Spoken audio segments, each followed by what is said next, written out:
man deserves to know the truth. I owe him that. I'm sorry, Rod. You have to see this. It's an army report. It says that the cure we were talking about doesn't exist. That it never existed. No, but there has to be a cure. There has to be hope for us. The vultures are starting to gather around our trailer, waiting for the end so they can take my son's belongings. Colin himself can see them from the window of his room. Calm down, Rod. Don't tell me to calm down. You've brought ruin to this house. You've come to sentence Colin to death. But that drug exists. It has to exist. Listen to me, Rod. I've done everything in my power to find the drug, but there is no such thing. Try to understand. There's no cure for the dissolved. The dissolved? I warned you, Michael. I warned you not to use that word in this house. Get out of here. Get out of our lives forever. Wait, Rod. I'm sorry, but you promised to help me. You promised to help me get my identity back. Help you? You've ruined our lives. You've condemned our little boy to death. Get out of here. Get out of here at once. Michael, I have to talk to you. I have a message. I have a message from her. My God, it's Colin. A message from her? Michael, please. She told me to talk to you. Where do you think you're going? Don't you dare go into that room. You're not welcome in this house anymore. But the boy, he called out to me by name. Colin's delirious. He doesn't even know who you are. Get away from my family immediately. Michael, I have a message from her. It's very important. Damn you. Don't go near that door. Get out of this house. Listen, Michael, we have a gun in that room with 2 bullets in it. Don't make me waste one of them on you. It's all right, Rod. Calm down. I'm leaving. What is this? Another cutscene that they lost the audio track to.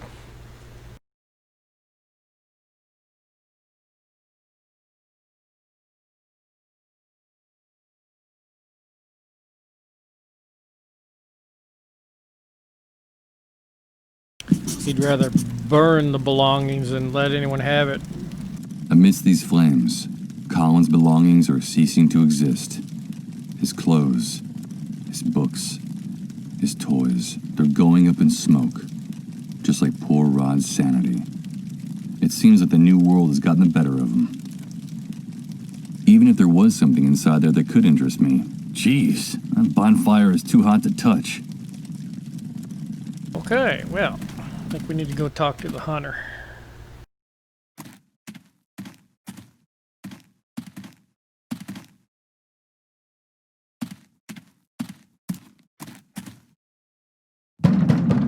From all the noise coming from the other side of this door, I have no doubt that there are people in the bar, but they don't seem to hear me, or don't want to open up for me.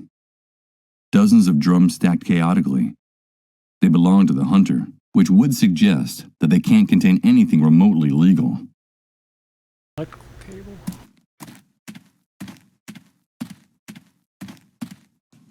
It's a thick cable that runs along that building's roof, but I can't see it very well from here.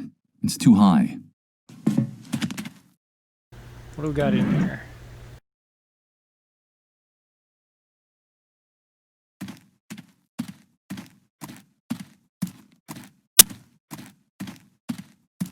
Let's see what's in here.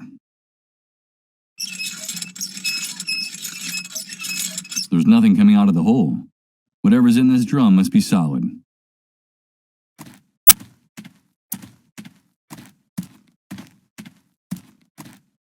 Okay, so we'll make a hole in one of these drums.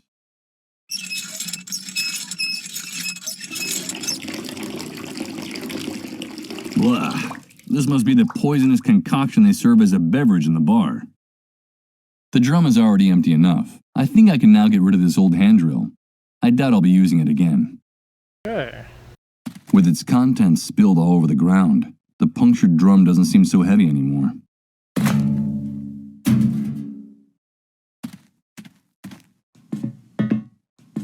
Up close, I see that it's a high voltage wire. It probably carries the electricity for this entire building.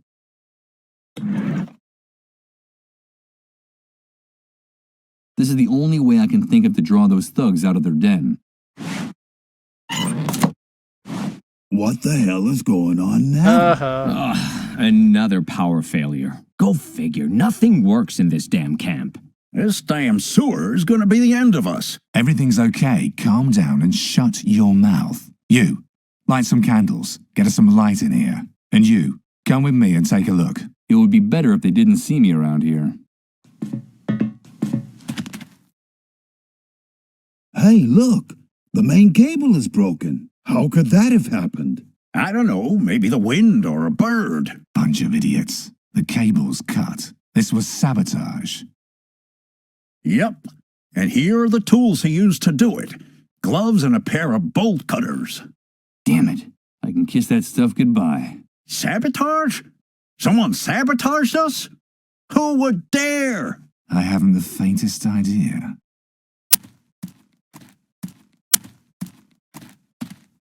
What happened, Hank? Hey, Mike. Nothing in particular. It's nice to see you around here, dude. Some idiotic camp electrician wanted to practice on our place. That's all. We'll give him a fitting reward when we find him. You know, fair's fair. So, tell me, what brings you to these parts? I wanted to talk business with you. Business? Of course, Mike. You know, in these hard times, we all have to help each other. I'm sure we'll be able to make a deal. Come inside and sit down with me. And you, fix this.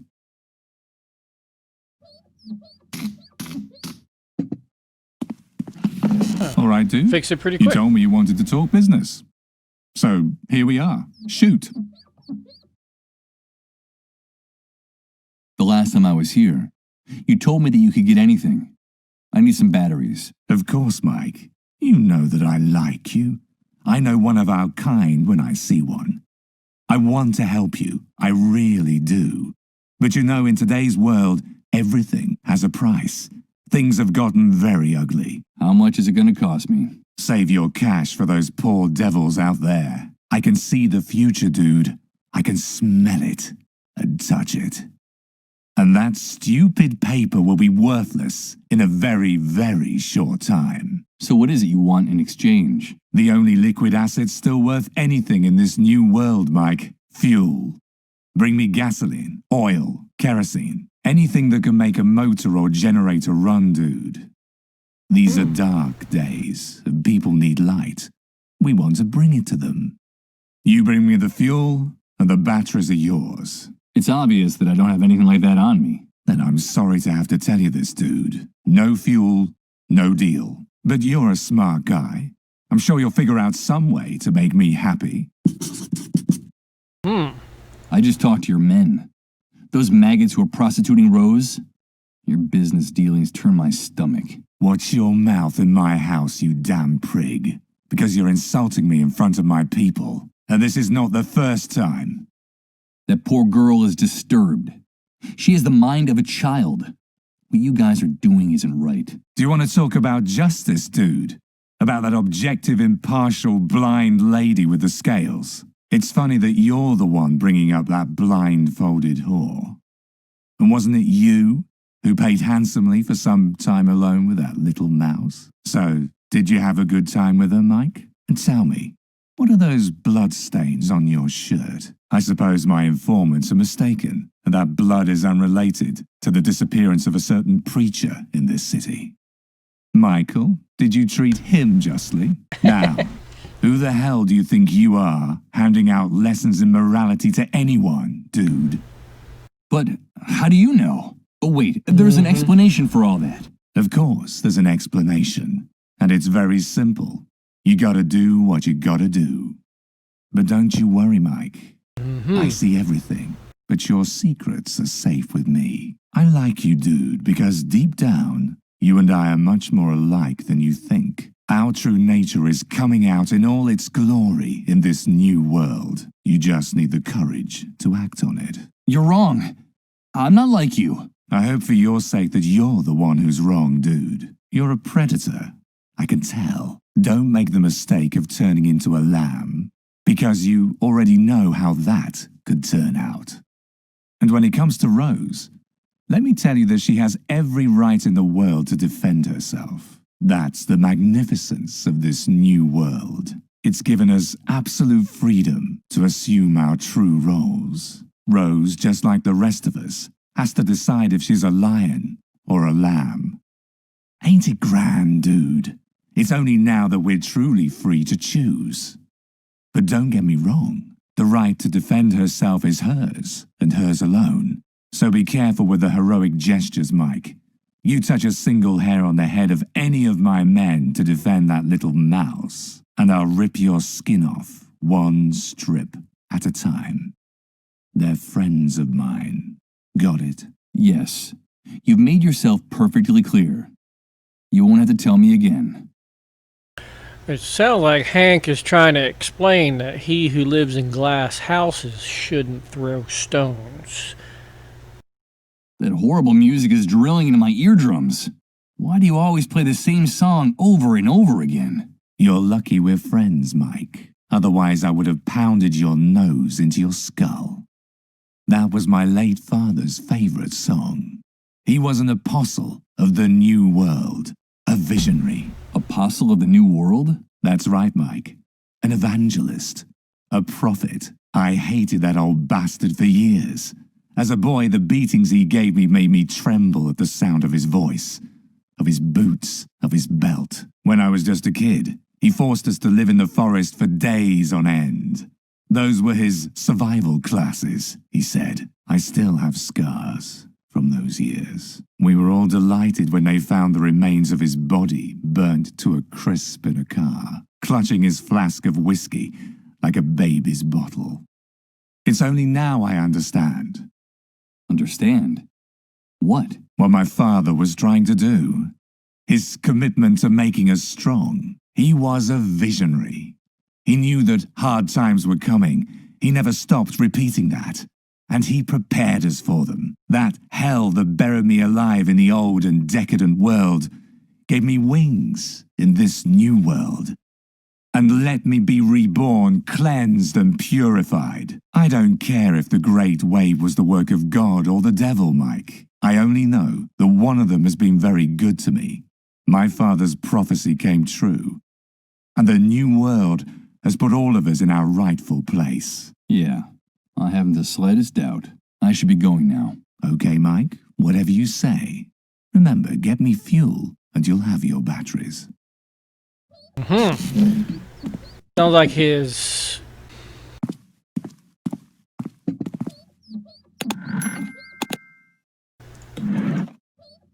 I'm curious to see how this thing works, but it doesn't have any batteries. Where would I be able to find some in the middle of Doomsday City? Or who could get me some?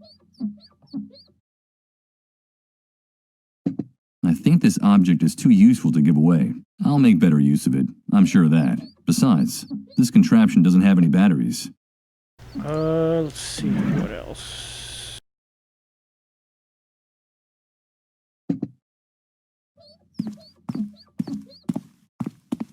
Hey Hank, what if I told you I know where you can get more fuel than you've ever dreamed of?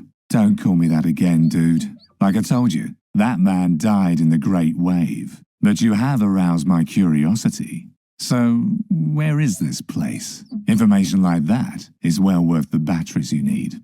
A few hours ago, I found a way to get into the medical center you told me about in the outskirts of the city. It's much bigger than it looks like from the outside, and it uses enormous generators to power its electrical system. They're storing hundreds of barrels of fuel in a huge depot, which is hidden behind a fence that goes all the way around the compound. It's invisible from the outside. Yeah, and I suppose you brought those hundreds of barrels to the camp to bargain with me. No, but I do have the key that will let you and your men get them out of there without raising suspicion. It's a vehicle pass for entering the compound, stamped by the army. That's a very interesting story, dude. I'll have to do some checking, but it sounds promising. Now, if what you're saying is true, you're going to make one weary old bear very happy.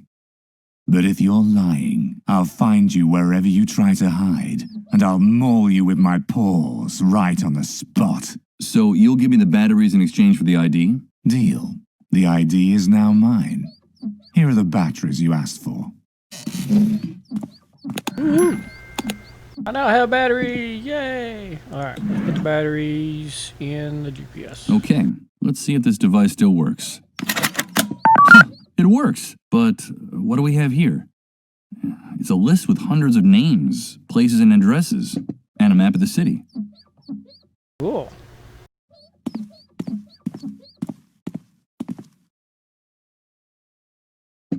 Hey Mike, wait. Before you go. I've been thinking about it, and now it's my turn to propose a deal to you. A deal? Yeah, listen. Me and my boys don't like leaving the camp any more than we have to. We're a bit too well known and sought after by the pigs out there, if you get my drift. I see. All that talk about the medical center, the fuel and the ID got me curious. I need to get the lay of the land, to check out some things and work out a plan. But I can't expose myself. It would look very suspicious if I were to be seen poking around out there.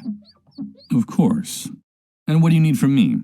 Bring us enough information about that depot for us to make a plan. I'm talking diagrams, coordinates, maps, or better yet, a photo. Bring back what I'm asking for, and I'll give you whatever you want in return. What is it you need, dude? Oh, I don't need much. Just for someone to recover the old world and bring it back. I'm afraid you're asking too much, Mike. For now, the laws of physics are the only thing from the past that me and my men haven't managed to subvert. In any case, I wouldn't try to prevent that great wave even if I knew how to do it. Things are fine just the way they are. You know how it is. God, or the devil, has been very good to me. Could you make it so I get my life back? Your life? Oh yeah, I remember now you're a blank head. You told me you had no memory of your past. Listen, dude, be careful about what you wish for, because maybe what you're looking for isn't what you want to find. Are you sure there's anything in that black hole worth bringing back? We're at a new beginning. This is the start of a new era, and you've woken up in it without any baggage. Enjoy it, Mike. Do you know the trailer where Rod Atkinson and his wife live? Yes, of course. I know Rod, that hypocritical busybody. He still thinks that with his old world morality, he can save everyone in the camp. He's a real pain in the ass, dude. They have a young son, Colin. I can't tell you why, but I need to be alone with the kid, just for a few minutes. You have to make a commotion outside to keep Rod and his wife distracted long enough. Keep them busy for a few minutes. Find any excuse, but I need time alone with that boy. You never cease to amaze me, Mike. I don't know what you've got in mind, but it's none of my business. Bring me the information I asked you for. Bring me that photo of the fuel depot of the hospital, and I promise you'll have all the time you need to do whatever it is you want to do with that boy. At my complete discretion, of course. I don't know what idea is percolating in the hunter's sick mind right now, but I have to play along to avoid having to explain anything. I gotta make sure he doesn't find out about the boy's illness. Deal. But nobody gets hurt, okay? Bring me that photograph of the fuel depot at the hospital, and we'll do whatever's strictly necessary. Interesting. You would have thought that Hunter would have bargained for the photograph for the batteries.